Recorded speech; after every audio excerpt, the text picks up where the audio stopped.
Are you someone who is going to attend an SEO interview? Are you worried what kind of questions you might expect and whether the answers you give will be right or wrong? Well, worry not. In this video, I'm going to share with you what are the different rounds you can expect in your upcoming SEO interview and a sneak peek into what kind of questions you can expect and what are some of the answers you can give in order to ace that interview and get that dream job of yours. Hey everyone, my name is Lakshman. I'm a full-time growth marketer and an agency founder with over 8 years of experience. In this channel, I make videos about tech, marketing, and money. If you like the content you're watching, go ahead and give it a thumbs up and subscribe to the channel because it would mean a lot to me. Let's get to the video. So usually in an SEO interview, you can expect three kinds of rounds. The first one is a general round wherein you can have general industry related questions. The second one is a technical round wherein they will ask questions in order to test your subject knowledge. And the third one is a strategic round or a problem-solving round where you'll be given a project to work on. Let's go through them one by one and see what kind of questions you can expect in each of these rounds and how to answer them. The general round. Now, usually this is the first round which is usually done by the HR in the company in order to filter your resume and move you to the next round. This would involve really basic questions like what kind of experience do you have, what are some of the areas you have worked in, and why exactly do you want to move to this particular role, and some questions around SEO. If you're a beginner, you can expect questions like why SEO is better compared to all the other channels in digital marketing, why would you prefer SEO, or justify the ROI based on search engine optimization. And then this can be followed up with asking you about some of the latest trends which are happening in the field of SEO and some of the influencers you follow regularly in order to stay updated in the world of SEO. It is really easy to prepare for this because oftentimes a simple straightforward answer will do this, but it is essential you're updated with the latest happenings. And if you are looking to stay updated, the easiest way is to go ahead and follow a few newsletters and follow a few people in social media, thereby whatever is happening in the field, you would already know about it. And I've made a complete video about some unique places where you can learn about digital marketing. Go ahead and check this video, but after this video. So the second round is going to be about technical skills, and here you would have an actual marketer sitting in front of you and asking questions. So you cannot bluff and escape this round. So in the technical round, they will dig deep and try to understand what level of technical expertise you have and what kind of hands-on expertise you have had in the past.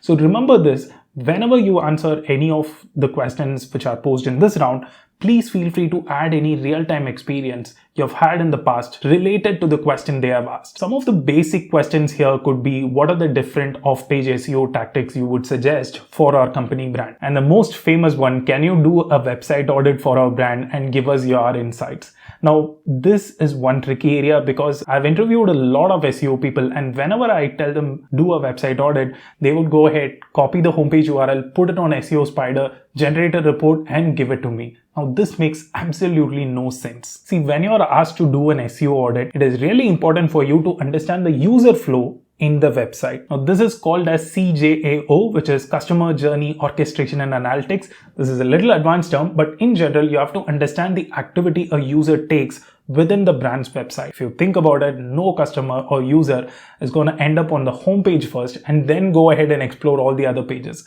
That's a rare scenario. Instead, they would be visiting a blog or an article, and from there, they would slowly visit all the other pages. So it is important you understand the user journey and do your website audit accordingly. Now, the other questions you can expect in this round are, what are some of the tools you are familiar with? The most common tools in SEO are SEMrush and Ahrefs. If you don't have experience with it, just go ahead and create a free trial and just try it hands-on. It's really simple. You should just understand the basics. Now, the other question you can expect in this round is giving you a topic and asking to explain about it. For example, Google recently released a new algorithm. They can go ahead and ask you to explain what did you understand by this recent update and how do you think this will impact all the search engine ranking. So again, you have to be familiar with whatever that is happening recently in the market in order to answer these questions. Now, I'm going to share with you a few more questions which I found interesting while I was sourcing for these questions. If you guys have any interesting questions, please do leave it in the comments. So the first one I thought is, what kind of traffic is usually better? Organic or direct traffic? Now, for those of you who don't know, organic traffic is when people search for a keyword related to your service offering on Google, they click on your brand URL and they visit your website.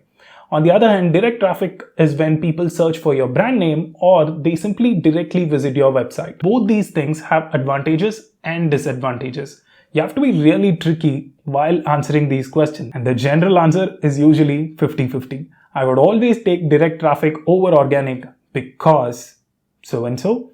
I would usually say something like, I don't have to rely on search engine algorithms, especially with AI's impact and already taking 2 to 3% of the search engine market share. It is better if you can build a direct traffic.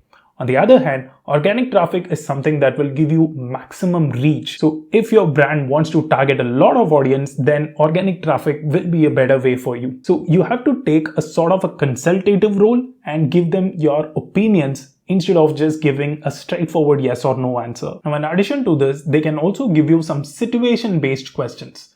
For example, can you share some strategies for increasing the conversions in our website?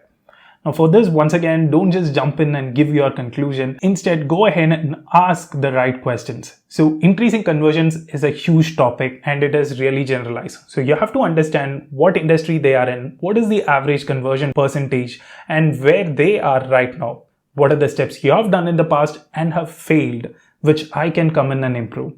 So it's not really an yes or no question at all times, but instead try to give a more consultative approach while you're answering these questions. And feel free to get numbers from their side. Instead of assuming, just go ahead and ask, what have you done to improve conversions? What is your current conversion percentage? And where would you like to improve or see the number go after hiring me? On top of this, you can definitely go ahead and include some of the experiments you want to do in order to increase conversions, but be proactive in terms of asking the right questions because that matters a lot too. Now, the third round will be a problem solving or a strategic thinking round. Now, this is where you will be usually given a project to work on, and once you have completed the project, you need to share it with the team. Get on a call and present the project once again to the team. Usually this would be a panel interview wherein you would have the SEO expert, the product manager, the product marketer, pretty much everyone sitting in the room, and it will be a little intimidating. But I'm going to share you a secret here. See, whatever marketing plan which you have shared can never be right or wrong. If somebody is telling you that your plan is actually wrong, unless your plan is pathetic and completely rubbish, you can go ahead and strongly defend that your plan will work. Now, if you want to make this even more interesting, you can even tell this person that I've done this in the past and I've seen it work. If you have the numbers by your side, there is no chance somebody can come in and tell you this is a wrong thing to do. So in this round, they just want to understand what is your approach towards solving the problem, what kind of a view you would take in order to understand the problem, and what are the factors you would consider in order to come up with a solution. Now, a general example for this would be come up with an SEO plan for our brand, and this is the budget you have. These are some of the metrics which we are trying to improve over a given period. So let's say it could be increasing the organic traffic for a brand in 6 months with $100,000 budget. Now it is up to you to go ahead and decide what are the keywords which we are going to target. How much am I going to invest in paid advertising, in off-page SEO activities, and how exactly I'm going to take a call whether something is working or not over the given time period. Again, I'm going to give you one more bonus point. I think I've been giving quite a few bonus points. While you are preparing a plan like this, do it in a sprint pattern. Now, for those of you who don't know, again, sprint is a term which is used usually in Scrum projects, wherein you take a set of tasks, try to complete it within a span of 2 weeks, see how exactly that has worked, and then go ahead with the next set of tasks. So similarly, when you're coming up with the activities, try to do it in sprints and have a feedback session or a review mechanism for every few sprints, so that you can justify that if this is not working, I'm going to move it and I'm going to move to the next strategy. Trust me, people really love it. Now, during interviews, usually candidates think that we have to do everything right. That is not something people would expect from you. But instead, they just want you to be aware when things go wrong. And they just want to make sure that you will be there to figure it out early on and solve it. If you just showcase this skill while you are presenting the project, you have a much better chance to go ahead and ace the interview. So while you are presenting the plan, make sure you're confident, you have some numbers to back it up, you have some experience to back it up, and make sure you commit yourself to failure, that I'm going to review this plan after 2 weeks, and if it is not working, I'll change this and I'll go to plan B. Do something like that and people would absolutely love you. And one more thing, even during this round, make sure you ask a ton of questions. What is your current traffic? How many content you prepare in a month? What kind of keywords do you target? Are you investing currently in paid? Even then, why is your conversion low? So not working for this industry. There could be a lot of questions you can ask. And once again, people love it when you actually ask the right questions. Now, I hope these questions would give you a high level understanding of what you can expect in your upcoming SEO interviews. If you have any more questions, please go ahead and ask me in the comments. And if you are someone who has recently attended an interview or have some interesting questions to share with others, go ahead and let us know in the comments. We'll all learn from you. Thanks for watching till now. Please go ahead and give a thumbs up. And if you really love it, go ahead and subscribe to the channel and share it with your friends too. Take care, cheers, and bye-bye.